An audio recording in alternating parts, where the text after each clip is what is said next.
Hello and welcome to The Enterprising Investor, the flagship investment podcast for CFA Institute. I'm Mike Wallberg, and I'm pleased to have Danielle DiMartino Booth on the show today. Danielle is a global thought leader in monetary policy, economics, and finance, having worked in both fixed income and equity markets at DLJ and Credit Suisse, as well as spending 9 years at the Federal Reserve Bank of Dallas, before, during, and after the Great Financial Crisis. In 2015, she founded QI Research, which publishes research at the intersection of her economic and market experience. You may have read or seen her comments on CNBC, Bloomberg, Fox Business News, BNN Bloomberg, Yahoo Finance, or elsewhere. Today we have her for 25 minutes, and I look forward to surfacing some of those insights for you, our listeners. Welcome to the show, Danielle.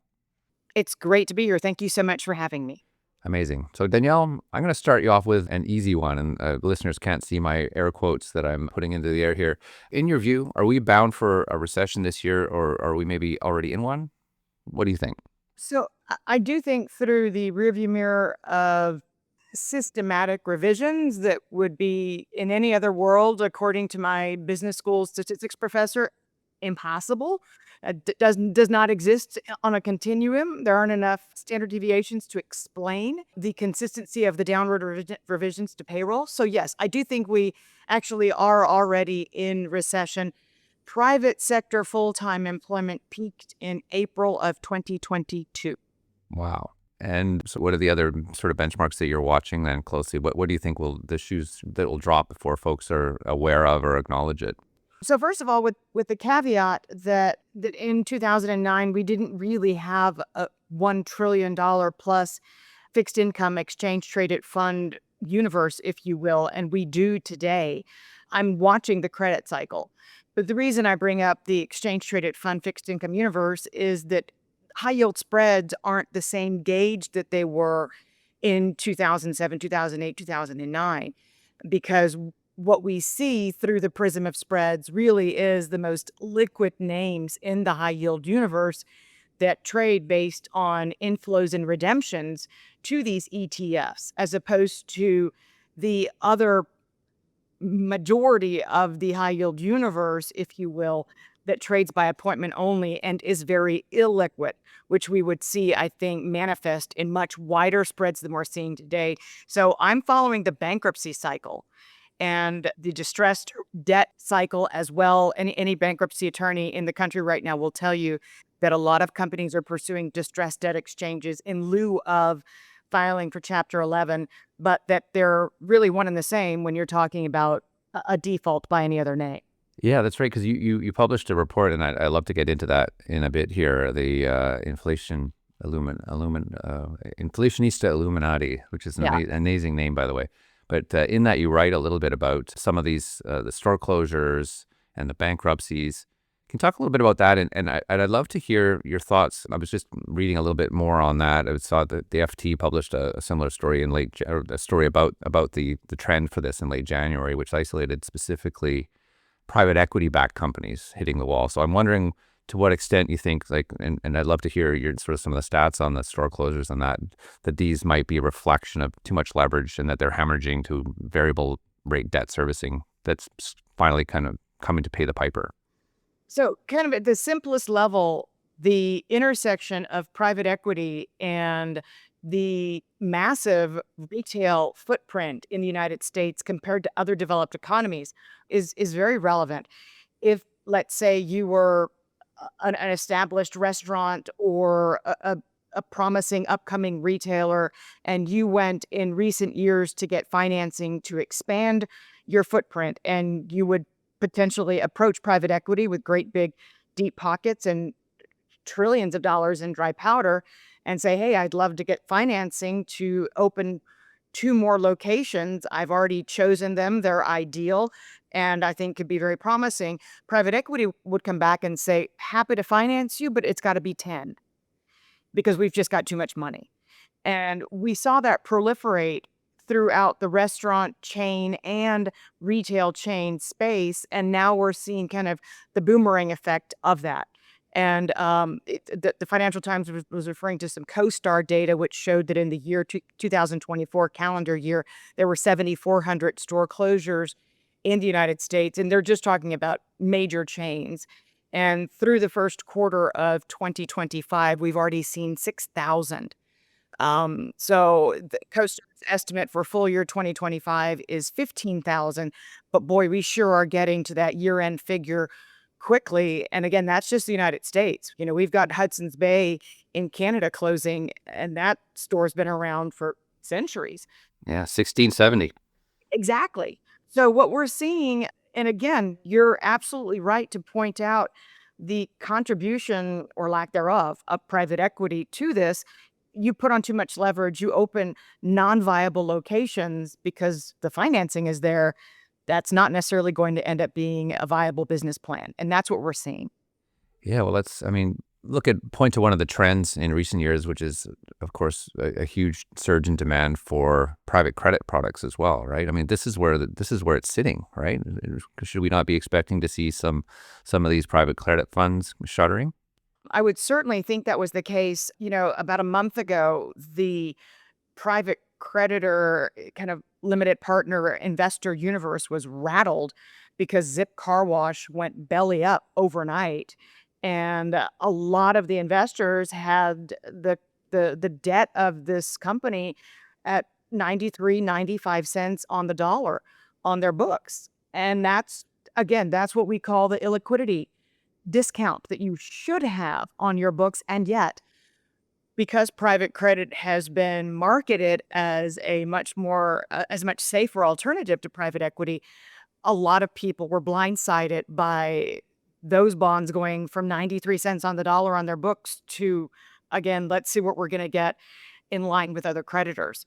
So that was, I think, a prism into you better be careful how you're investing in private credit because it might not turn out to be any less risky than private equity, especially because most of the private equity players have gotten into the private credit business and they only know how to conduct business in one way.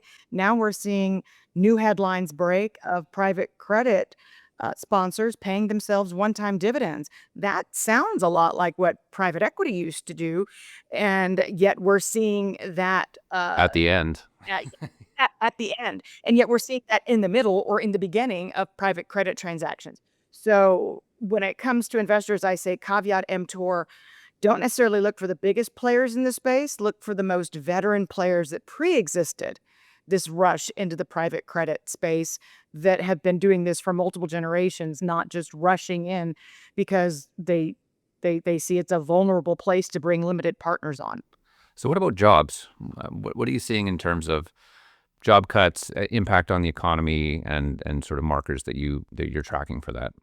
So on the surface, what we're seeing is a very muted effect of the layoffs that we've seen on the US economy. And it's a bit of a conundrum. And it's also a statistical aberration.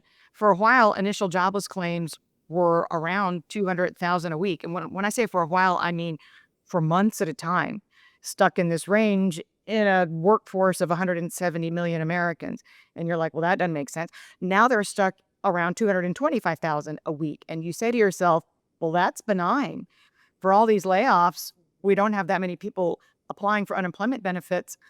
Clearly, they're getting employed quicker, or that there's enough demand in the private sector to absorb these layoffs, or you look to, again, in a parallel to the fixed income exchange traded universe being non-existent in 2009, Uber was born in Paris in 2009.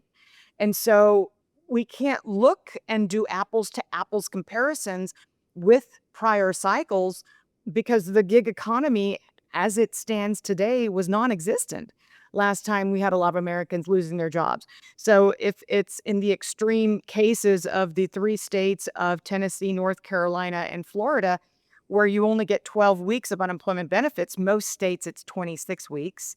But if it's in the extreme case of those three states, the math is very simple. You say, I'm going to become a Lyft driver or a DoorDash driver or an Uber driver. And I think the average Uber weekly income right now is $531 a week.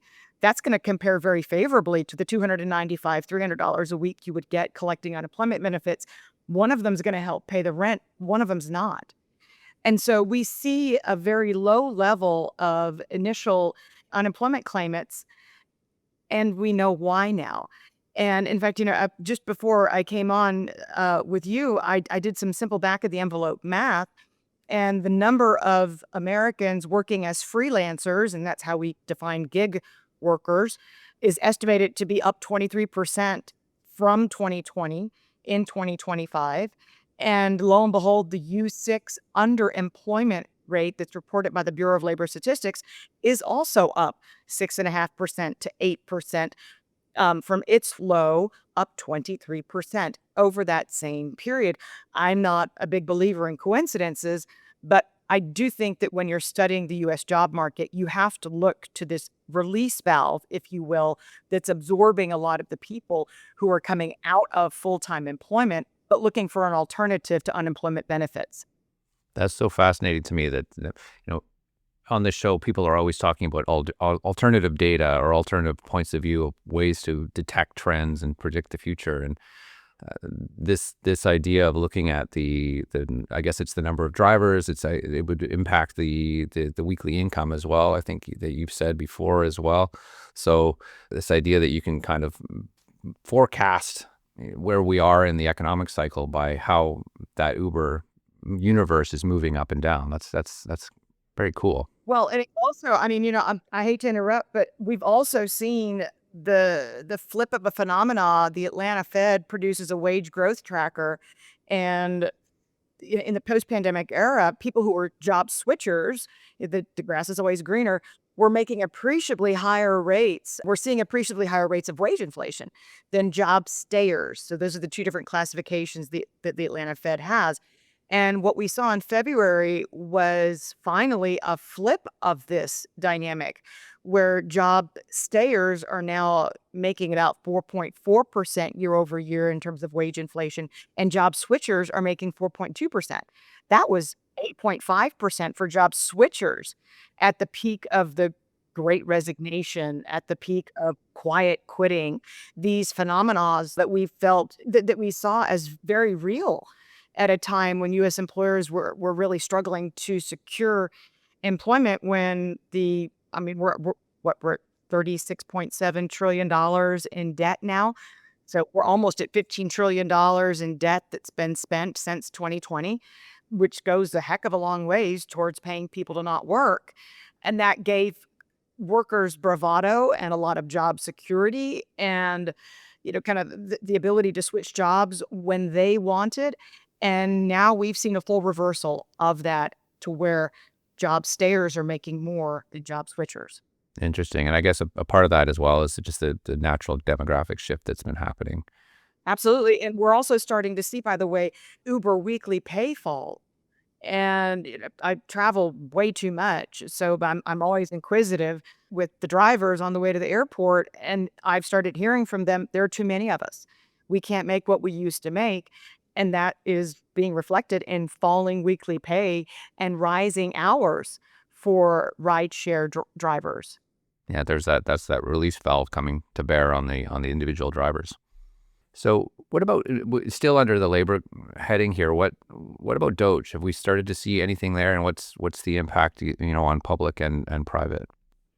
Well, I think one of the things that I've learned since the advent of the Department of Government Efficiency is the multiple of not-for-profit and contract workers who fully rely on the federal government for work, but are not federal workers.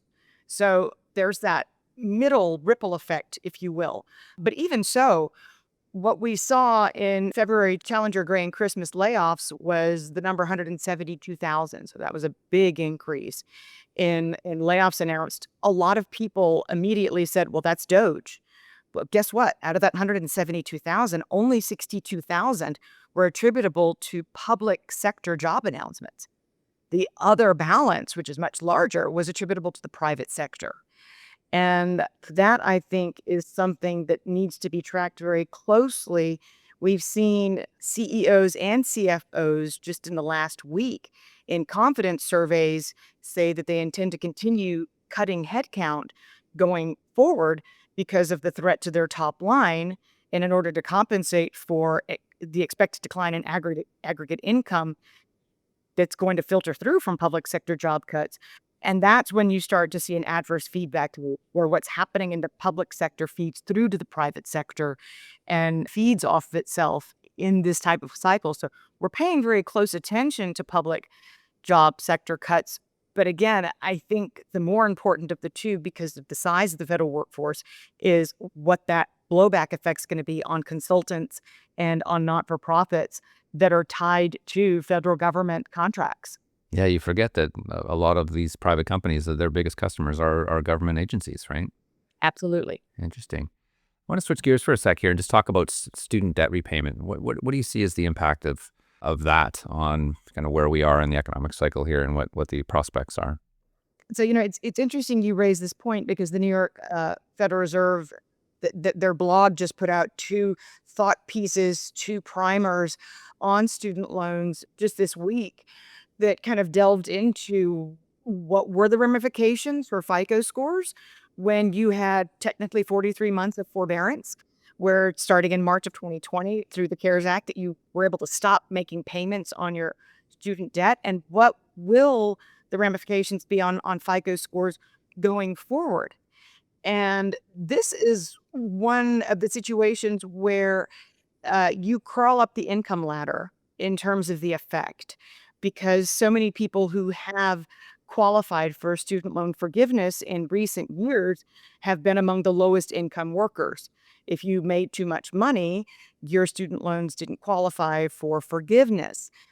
Now we're seeing what that looks like on the flip side, because we know that up the income ladder, many individuals with very large student loan balances working in higher profession paying jobs also moved out to the suburbs and the exurbs in the aftermath of the pandemic. They took on a mortgage for the first time. They have a car loan for the first time.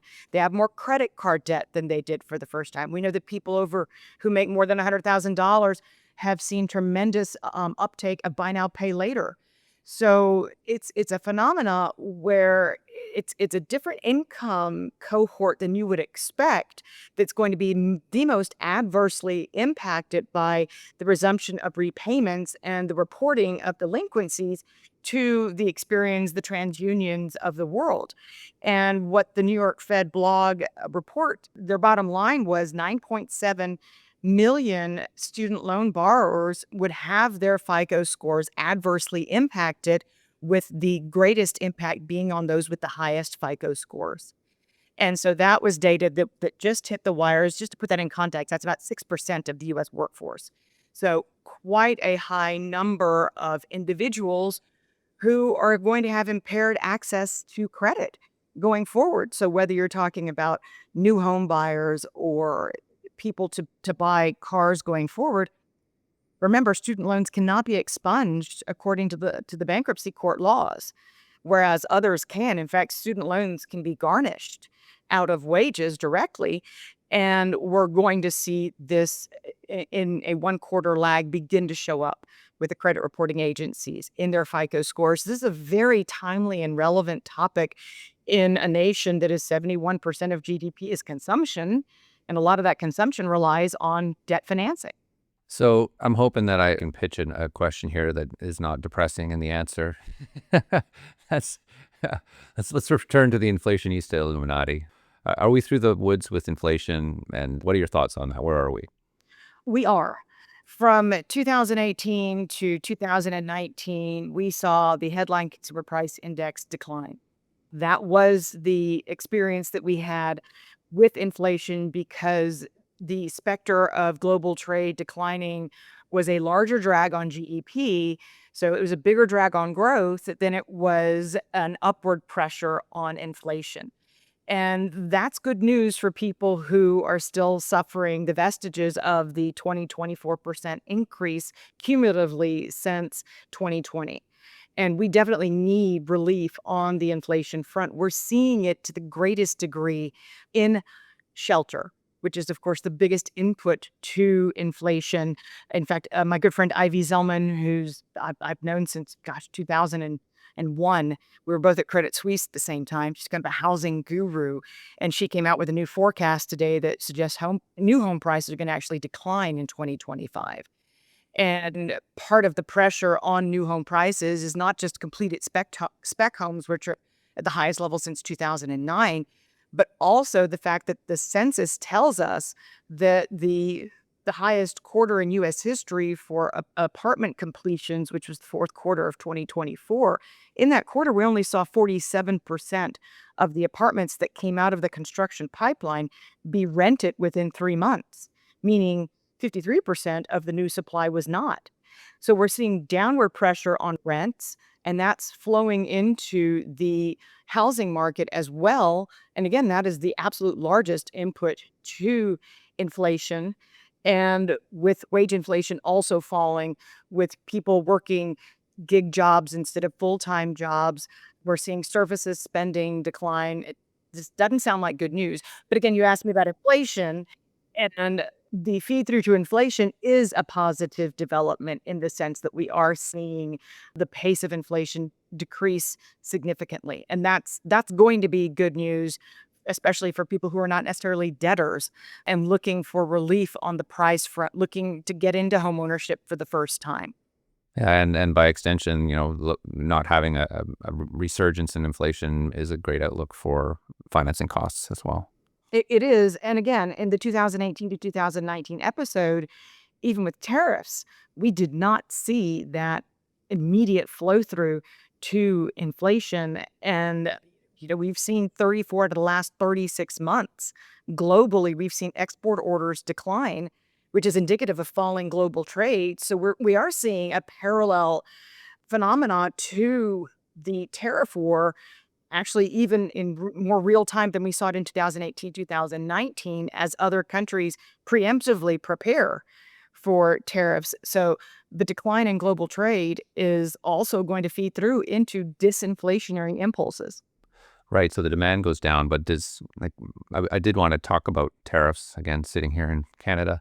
Shouldn't Americans expect to see price inflation come through in terms of whatever the imports are from Canada or Mexico or elsewhere? You'd think that there would be an impact on the end consumer. Well, there should be an impact on the end consumer. We forget that between 1975 and 1979, we did see a very stagflationary backdrop in the US economy. But the reason we had stagflation was because the unemployment rate was falling. So there was job creation throughout that period of extraordinarily high inflation, but with unemployment falling, that meant that purveyors of goods and services were able to pass through those higher input costs. So what we've seen in a full array of regional Federal Reserve surveys from manufacturing to services is that anticipated prices received is declining and anticipated prices paid is increasing.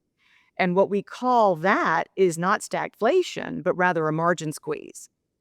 So you have to be able to pass through those higher input costs to the end consumer. If they cannot afford to pay them and you're not going to sell your goods or your services, the only solution to that is discounting.